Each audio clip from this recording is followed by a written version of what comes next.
Macam mana sebenarnya cara nak hilangkan jeragat yang degil sangat nak hilang?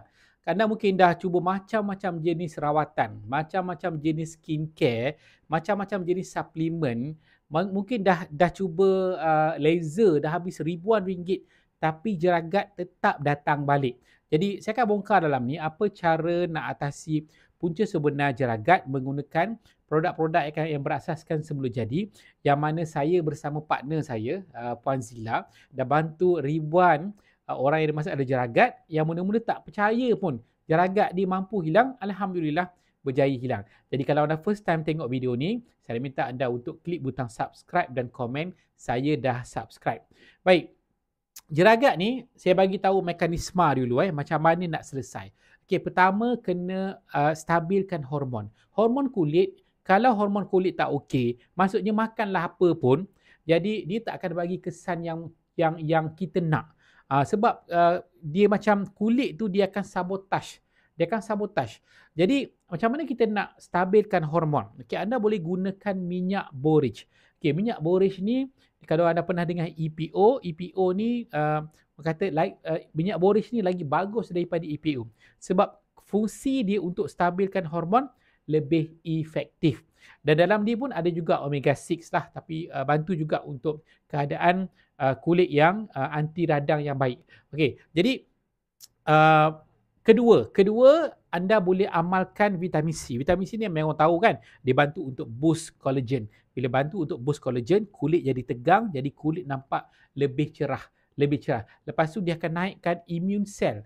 Sel tu dia akan daya tahan imun dia akan naikkan. Jadi tak senang-senang kita stres ke kan, kita ada banyak radikal bebas daripada stres, pencemaran dekat luar ke, kita makan toksik ke kan, makanan kita ataupun kita terdedah dengan UV, dia lebih kuat berbanding dengan tak ada protection. So memang ada kajian kulit-kulit yang bermasalah jeragat ni sebenarnya dia ada kurang antioksidan. Okey, yang ketiga, saya sangat cadangkan you amalkan vitamin E. Vitamin E ni dia sebenarnya tapi dia ada banyak jenis tau. Vitamin E banyak dekat pasaran berasal dibuat daripada secara sintetik. So ambil yang semula jadi. Sebab bila semula jadi, tubuh kita senang nak serap. Senang sangat nak serap. So apa yang berlaku, vitamin E ni selain pada dibaiki sel, dilancarkan darah, jadi zat-zat vitamin senang nak sampai dekat kulit, dia juga menetralkan kesan UV. UV ni tak sebenarnya kita tengah panas je. Dalam rumah pun UV masuk juga. Jadi bila kita ada sedikit jeragat, dia bila lama-lama terdedah, dia akan jadi makin banyak. Makin banyak. So macam mana nak pilih produk-produk ni? Simple, boleh hubungi kami di nombor 019 394 9873. Puan Zila, pakar dalam masalah jeragat, 12 tahun dah, dia akan bantu. Macam mana nak pilih ikut kesesuaian keadaan dan bajet anda. Okay, next ialah saya panggil protein. Protein ni kita nak hasilkan sel baru. Sel baru, kulit baru yang cerah, yang kuat. So takkan nak ambil protein daripada telur goreng, daripada ikan goreng, daripada ayam goreng, daripada burger, kan? Benda tu semua dia punya molekul protein pun dah rosak.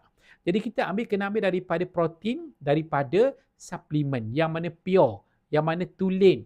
Jadi mudah nak diserap dan dia akan hasilkan sel kulit baru. Sel kulit baru kita bertukar setiap 10 ke 30 hari. Jadi kalau kita makan benda yang baik, dia akan hasilkan sel kulit yang baik. So last kali, ini nama dia polyphenol blend. Dia sejenis phytonutrient. Dia tinggi antioksidan. Dia memang boleh cerahkan kita punya sel-sel jeragat dengan cara dia akan baiki kerosakan sel kita tu di tahap DNA. Bila sel kita tu sesihat-sihatnya, dia akan cerah. Dia senang nak hasilkan sel baru. Dia boleh melindungi diri dia. Dan sifat polyphenol blend ni, memang antara sifat dia adalah mencerahkan dan glowingkan. Dia nampak segar. Kita punya kulit tu. So nak dapatkan simple saja, boleh hubungi kami di nombor telefon 019 394 9873. Puan Fazila akan konsult anda, tengok punca anda dan apa yang sesuai untuk anda. Dan boleh juga klik link di bahagian description. Bukan iklan-iklan yang saya tak tahu produk apa dekat bawah ni. Klik di bahagian description, hubungi kami secara WhatsApp.